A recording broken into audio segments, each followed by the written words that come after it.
There is a big expense, a big life event that is waiting for Gen X and millennials, and most of us aren't ready. My name is Michael Baker. Welcome back to The Wealth Technique. It's been a minute since I've been on here live, and I just have to say that I've been lazy. Yes, that's right. That's the real truth. I didn't have a secret rendezvous or a secret vacation. Been lazy, and you know what it's like in life when you get off of a habit, you get off of routine. It gets harder to get back in the saddle. So that's what I'm doing today, and I want to talk about a specific article that I just discovered from Vox. And I don't read Vox very often, but every once in a while there's some stuff that will come across the news wires that catches my attention. And so this article is actually written by Anna North. And I think I'm going to read more of her stuff because Anna seems to be onto something that I think is critical for a lot of the millennials and the Gen X, which I'm a member of Gen X.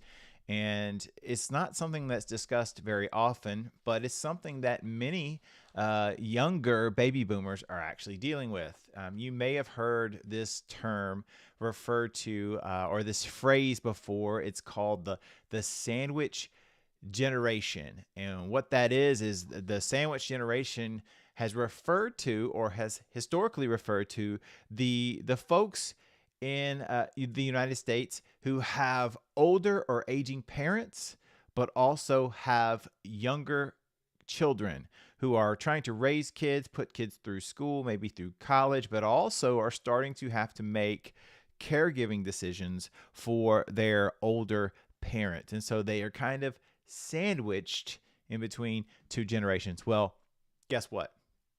This is probably going to happen to Gen X and millennials as well. As our parents get older, they are going to require more and more of our assistance. Now, what does that look like? It's going to be different for each and every family because different families have longevity differences in their family tree. They also have health differences. Some people remain vital and active and in great health for longer, and then some of us we start to see our health decline. Where as we get older, we're less able to be independent and depend on ourselves, and that's just part of aging. Unfortunately, our society does not do a very good job of discussing aging and how to age well. And I think we need to work on that. But I want to talk about this article from Miss Anna North, who writes with Vox, and she says this article that I'm specifically talking about. I'll drop a link in the comment section or in the notes section on the video, but it says 6 questions to ask that will make caring for older relatives much easier. So what I like about the article is that it says we need to have this conversation. And this is something that more families need to address head on. Money, finances, health, and certain topics have become taboo, and we don't want to talk about them because they will bring up emotions. Sometimes they'll bring up stress, and in many cases they bring up conflict. And so what we've decided is it's better to just not talk about things. That way we can avoid the stress, we can avoid the conflicts instead of dealing with things head on. Well, that doesn't solve any problems. In fact, it may allow small problems time to grow into huge problems. And we don't want to be blindsided by something, especially something as serious as possibly having to provide end of life care or long term care for an aging parent, because those types of healthcare expenses are tremendously expensive and they can be devastating financially. So let's dive into, or let's just immediately address the fact that we need to be having these conversations, especially as we go into the holiday season.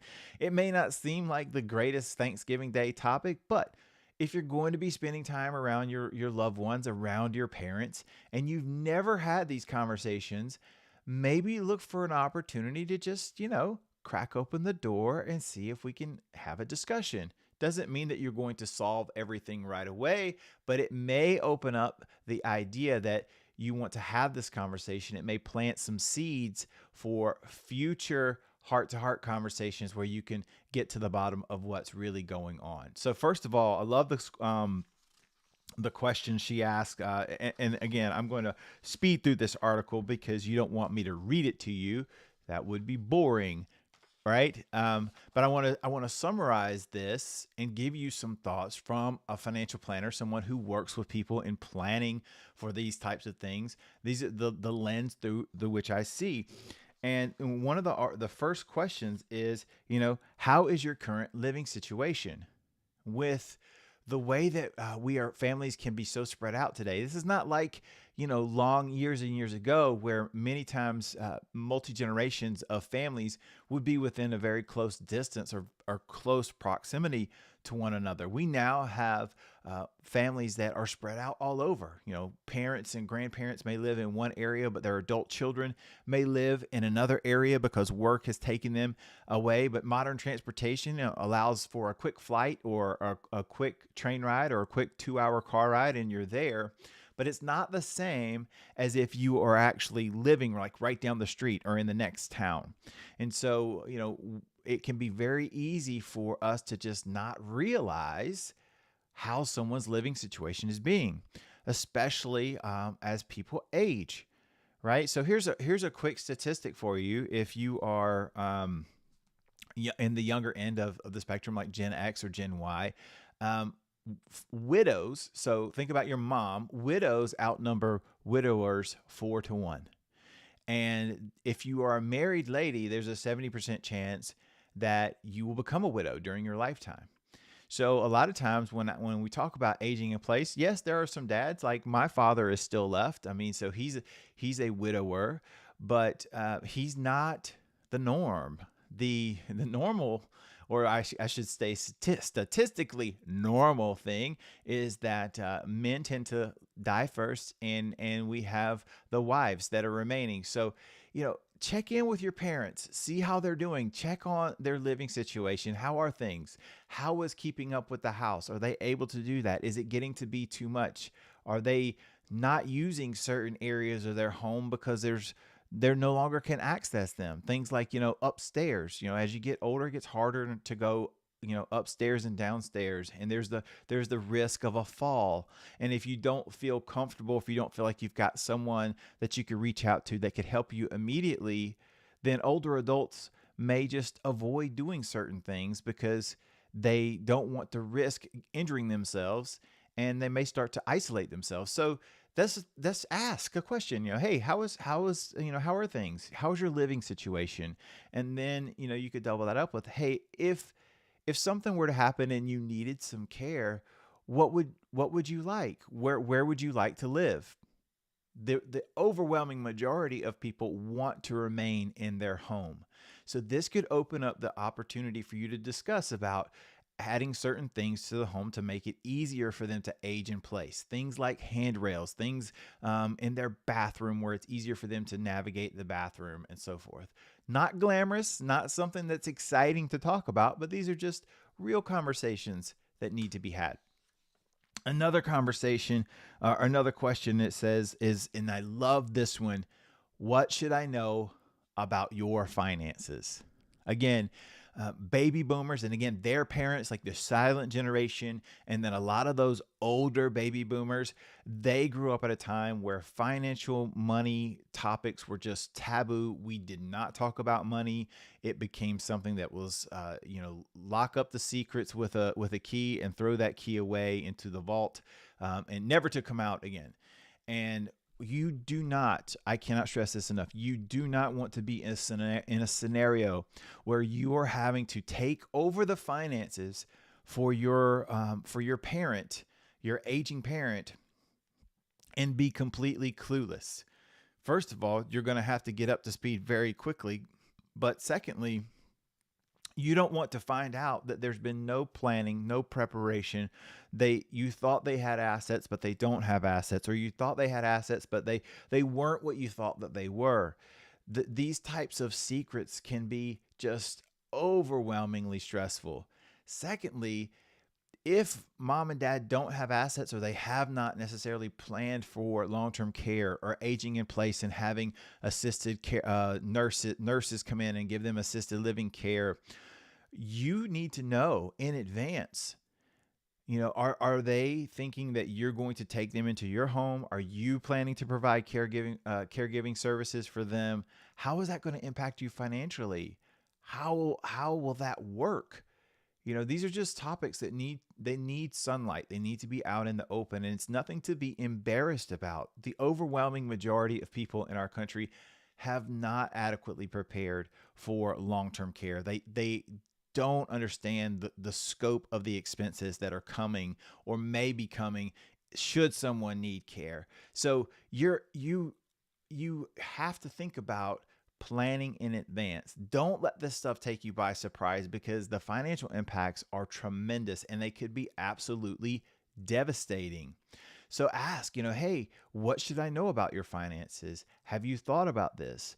Do you have funds set aside to help us take care of you? What type of care would you like to have? How do you see us doing that?